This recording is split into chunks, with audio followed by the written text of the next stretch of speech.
AI 건강 라디오입니다. 이번 시간에는 기능성 음료의 과학적 원리를 알아보고 실생활에서 적용할 수 있는 자신만의 최적화된 맞춤 전략을 제시해 보겠습니다.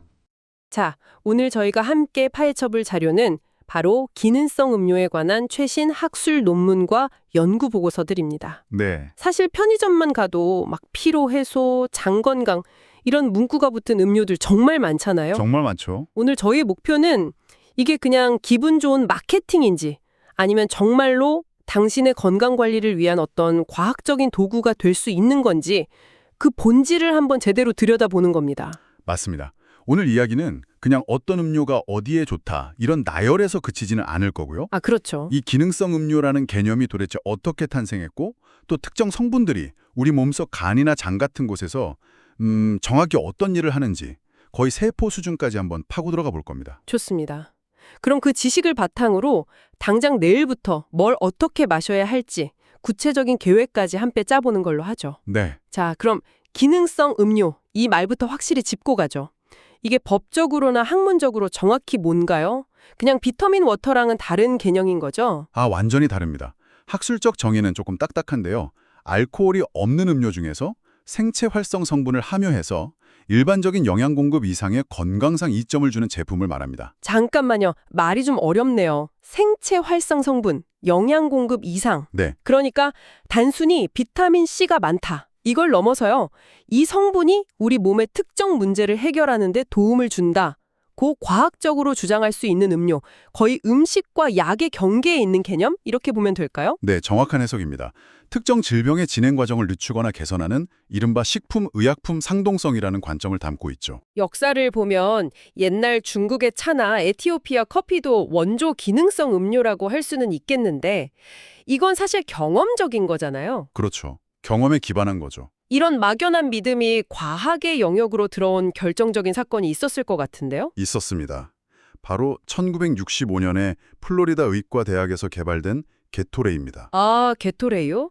솔직히 말하면 그냥 설탕물에 소금 좀 탄 스포츠 음료 아닌가요? 하하, 그렇게 볼 수 있죠. 근데 이게 어떻게 현대 기능성 음료의 빅뱅이라고까지 불릴 수 있는 거죠? 그 전에 차나 커피와는 근본적으로 뭐가 달랐던 건가요? 아주 좋은 질문입니다. 핵심은 바로 과학적 증명에 있습니다. 과학적 증명. 네, 당시 미식 축구팀 선수들이 훈련 중에 탈수로 막 쓰러지는 일이 잦았는데 연구팀이 선수들의 땀 성분을 직접 분석했어요. 그래서 손실된 수분과 전해질을 가장 효율적으로 보충할 수 있도록 음료를 설계한 겁니다. 즉, 음료가 인체의 생리학적 지표를 의도적으로 교정할 수 있다. 이걸 데이터로 증명한 최초의 사례였던 거죠. 아, 마시니까 좋더라가 아니라 몸에서 이게 빠져나가니까 이걸 채워 넣는다. 이런 설계도에 따라 만들었다는 거군요. 바로 그겁니다. 경험이 아니라 과학으로 접근한 거죠. 이게 바로 빅뱅의 이유입니다. 그 이후에는 국가가 직접 나서서 관리하기 시작했고요. 네, 1990년대 일본이 FOSH, 우리말로 특정 보건용 식품 제도를 만들면서 기능성이라는 개념을 세계 최초로 법제화했습니다. 아무데나 막 건강에 좋음이라고 못 붙이게 한 거군요. 맞습니다. 이때 한국에도 영향을 줘서 2004년에 건강기능식품법이 만들어졌고 지금은 모든 기능성 제품이 임상 데이터에 기반해서 식약처의 허가를 받게 된 겁니다. 알겠습니다. 자, 그럼 이제 가장 흥미로운 부분으로 들어가 보죠. 이 음료들이 우리 몸 안에서 실제로 어떻게 작동하는지 그 메커니즘을 들여다볼 시간입니다. 네, 예를 들어 장 건강에 좋다는 프로바이오틱스 음료.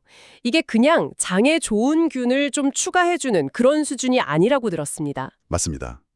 프로바이오틱스의 진짜 역할은요, 우리 몸의 방어벽을 직접 보강하는 데 있습니다. 방어벽이요? 네, 장세포들이 벽돌처럼 촘촘히 붙어 있는데 그 사이를 밀착 연접이라는 단백질 구조가 시멘트처럼 메우고 있거든요. 아하. 프로바이오틱스는 바로 이 시멘트를 더 단단하게 만들어주는 역할을 합니다. 잠깐만요. 그럼 프로바이오틱스가 장벽에 있는 벽돌 사이에 시멘트를 다시 바르는 것처럼 외부의 나쁜 독소들이 우리 혈액으로 아예 못 들어오게 막는 방어벽 보강 공사를 한다 이 말씀이시죠? 와, 완벽한 비유입니다. 단순히 군대를 증원하는 게 아니라 성벽 자체를 튼튼하게 만드는 개념이죠. 그렇군요. 더 나아가서 우리 몸의 염증 스위치라고 할 수 있는 NF-카파비 신호를 꺼주는 역할도 합니다. 불필요한 화재 경보기가 계속 울리는 걸 막아주는 셈이죠. 이게 바로 단순 유산균 음료와 기능성 프로바이오틱스 음료의 결정적인 차이점이군요. 네, 그렇습니다. 연말연시만 되면 편의점에서 많이 보이는 간 건강 음료는 어떻습니까? 밀크시슬이나 헛개나무 추출물이 들어간 것들이요. 간은 기능성 음료의 핵심 표적 장기 중 하나죠. 밀크시슬의 실리마린 성분은 두 가지 일을 하는데요. 두 가지요? 네. 첫째, 간세포의 문지기처럼 세포막에 딱 붙어서 독소가 안으로 들어오는 걸 막아주고요. 둘째, 이미 손상된 간세포 안에서는 단백질 합성을 촉진해서 세포가 스스로 회복하도록 돕습니다. 와, 거의 간을 위한 경호원이자 응급구조대원이네요. 그렇죠. 헛개나무는 알코올 분해 효소가 더 열심히 일하도록 직접적으로 부추기는 역할을 하고요. 하지만 주의할 점도 있겠죠? 물론입니다. 이거 가장 중요한 건데요. 이미 간경변처럼 병이 많이 진행된 분들에게는 이런 고농축 추출물 음료가 오히려 간에 부담을 줘서 독이 될 수 있습니다. 반드시 의사와 상의해야 합니다. 저희 아버지가 혈압 때문에 녹차를 꾸준히 드시거든요. 근데 이 자료를 보니까 그냥 녹차를 마시는 것과 음료에 들어간 EGCG 성분을 섭취하는 게 효과 면에서 차이가 있을 것 같아요. 네, 차이가 있을 수 있습니다. 혈관을 확장시킨다는 게 정확히 어떤 원리인가요? 고무호수처럼 넓어지는 건가요? 그것과 아주 비슷합니다. 녹차의 핵심 성분이 EGCG가 우리 혈관 내벽에서 상화질소, NO라는 물질을 더 많이 만들도록 신호를 보냅니다. 신호를 보내는군요. 네, 이 산화질소가 혈관을 이완시켜서 혈액이 지나가는 길을 넓혀주는 거죠. 좁은 길보다 넓은 길에서 교통체증이 덜한 것처럼요. 혈압이 자연스럽게 낮아지는 데 도움을 줍니다. 혈당 관리에 좋다는 식이섬유 음료는요? 이것도 비슷한 원리인가요? 혈당 관리는 속도 조절이 핵심입니다. 속도 조절이요? 네, 수용성 식이섬유는 위 안에 들어가면 젤리처럼 변해서 음식물이 장으로 내려가는 속도를 늦춰주거든요. 과속 방지턱 같은 거군요. 맞습니다. 고속도로의 과속 방지턱을 여러 개 설치하는 것과 같죠. 덕분에 소장에서 포도당이 혈액으로 흡수되는 속도가 느려지고 식사 후에 혈당이 위험하게 치솟는 혈당 스파이크를 막아주는 겁니다. 듣다 보니까 이런 기능성 음료에 대한 과학적 연구도 정말 빠르게 발전하고 있다는 생각이 드네요. 그렇습니다. 초기에는 특정 지역 사람들이 뭘 먹고 건강하게 사는지를 관찰하는 수준이었다면 이제는 엄격하게 통제된 환경에서 진짜 효과가 있는지 가짜 약과 비교하는 무작위 대조군 시험이 기본이 됐습니다. 네. 최근에는 여기서 한 발 더 나아가서요. 개인의 유전자 정보나 몸속 대사물질을 분석해서 어떤 음료가 모든 사람에게 좋은가가 아니라 어떤 음료가 오직 당신에게만 가장 효과적인가를 찾는 맞춤형 영양 시대로 가고 있습니다. 와, 하지만 이렇게 발전하는 만큼 아직 해결하지 못한 문제들도 분명히 있겠죠. 그럼요. 현재 학계에 가장 큰 두 가지 고민이 있습니다. 첫 번째는 표준화와 생체 이용률의 문제입니다. 생체 이용률이요? 그게 뭔가요? 그러니까 제가 비싼 돈 주고 산 성분이 실제로는 몸에 흡수도 안 되고 그냥 다 빠져나가 버릴 수도 있다는 뜻인가요? 바로 그겁니다. 같은 성분이라도 어떤 기술로 만들고 어떻게 보관했는가에 따라 효능이 천차만별입니다. 또 많은 좋은 성분들이 위산에 가게 되거나 장에서 흡수가 잘 안 돼서 실제 효과로 이어지지 못하는 경우가 많죠. 이걸 해결하기 위해서 최근에는 특정 장기에서만 성분이 터져 나오도록 설계하는 나노캡슐화 같은 신기술이 활발히 연구되고 있습니다. 두 번째 문제는 아마 많은 분들이 짐작하실 것 같은데요. 에너지 음료. 맞습니다. 에너지 음료의 안전성 논란이죠. 고함량의 카페인과 당분은 특히 뇌와 심장이 발달하는 청소년기에 심박수 증가나 부정맥, 수면장애 같은 문제를 일으킬 수 있다는 우려가 끊임없이 제기됩니다. 피로를 잠시 잊게 해줄지는 몰라도 네, 장기적으로는 비만이나 대사증후군의 원인이 될 수 있다는 비판을 받고 있습니다. 알겠습니다. 과학적인 원리부터 현재 문제점까지 다 좋은데 듣다 보니까 이런 생각이 드네요. 그래서 내일 아침 편의점에서 뭘 골라야 하지? 그렇죠. 결국 가장 중요한 건 이거 아닐까요? 이 지식을 우리가 어떻게 써먹을 수 있는지 구체적인 가이드가 필요합니다. 맞습니다. 가장 먼저 기억해야 할 점은 기능성 음료는 건강한 생활 습관이라는 아군과 함께할 때만 효과가 있다는 겁니다. 아군. 네. 예를 들어 담배를 피우면 우리 몸의 항산화 성분이 다 타버려서 아무리 좋은 걸 마셔도 효과가 반감됩니다. 술을 자주 마시면 장내 유익균이 전멸하고요. 반대로 시너지를 내는 습관도 있겠군요. 엄청난 시너지를 냅니다. 규칙적인 운동은 혈액순환을 좋게 해서 기능 성분을 우리 몸 곳곳에 더 빨리 배달해주고요. 아, 명상 같은 스트레스 관리는 소화기관을 편안하게 해서 흡수율 자체를 높여줍니다.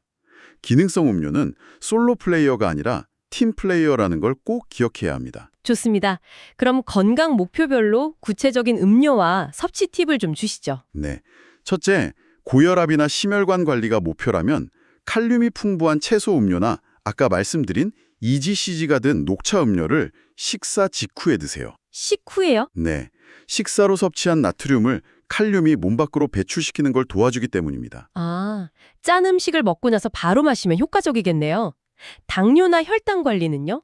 당뇨나 인슐린 저항성이 걱정이라면 수용성 식이섬유가 강화된 음료를 식사 10분에서 15분 전에 미리 마시는 게 핵심입니다. 식전에요. 네. 음식보다 먼저 장에 도착해서 혈당 과속 방지턱을 미리 설치해두는 거죠. 만성 피로나 간 기능 개선은 언제가 좋을까요? 만성 피로나 간 기능 개선에는 실리마린이나 헛개나무 추출물 음료가 좋은데요.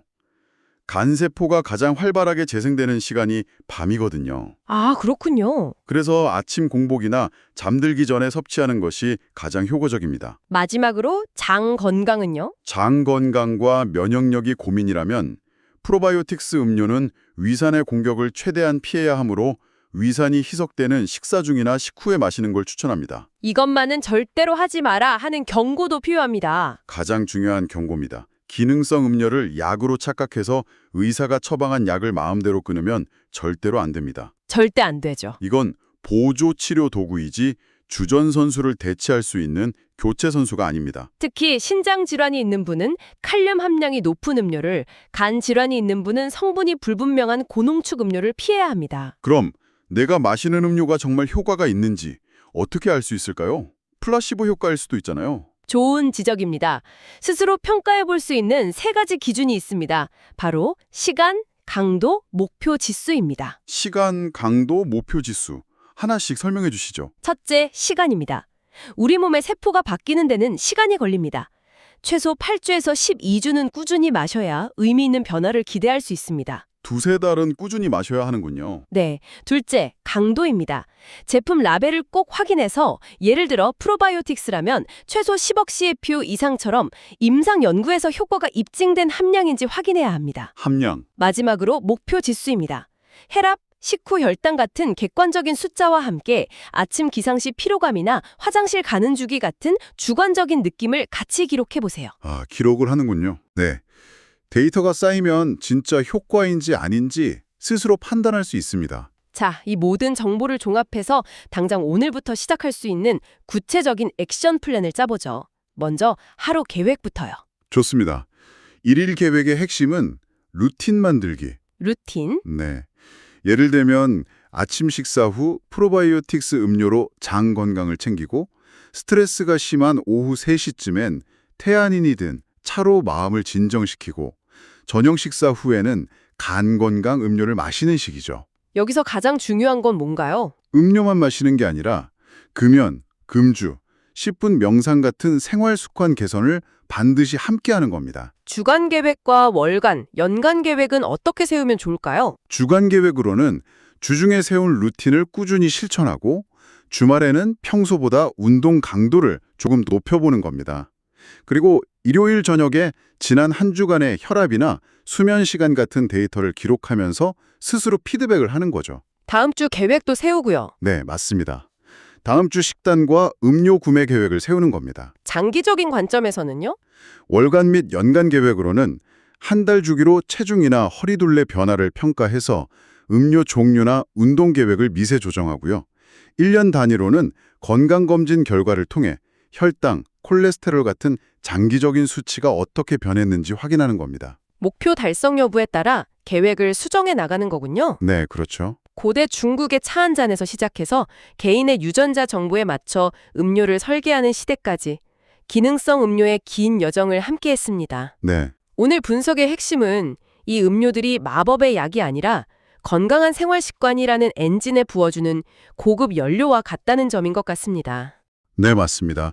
미래에는 AI와 스마트워치가 내 몸 상태를 실시간으로 분석해서 지금 나에게 가장 필요한 음료를 처방해주는 초개인화 시대가 분명 올 겁니다. 올 수밖에 없겠죠. 하지만 그런 눈부신 기술 속에서도 수많은 정보들 사이에서 과학적 근거를 바탕으로 스스로 올바르게 판단하는 지혜, 이게 가장 중요할 거라는 사실은 변하지 않을 겁니다. 청취자 여러분께 마지막으로 이런 생각을 던져봅니다. 머지않아 우리는 편의점에서 음료를 사는 것이 아니라 약국에서 약을 처방받듯 스스로의 건강 데이터에 근거해 음료를 처방하게 될 겁니다. 당신은 당신의 건강을 위해 어떤 처방전을 쓰시겠습니까? 이번 영상은 여기까지입니다. 끝까지 시청해주셔서 감사합니다. 끝으로 구독과 좋아요 부탁드립니다. 새로운 소식으로 다시 찾아뵙겠습니다.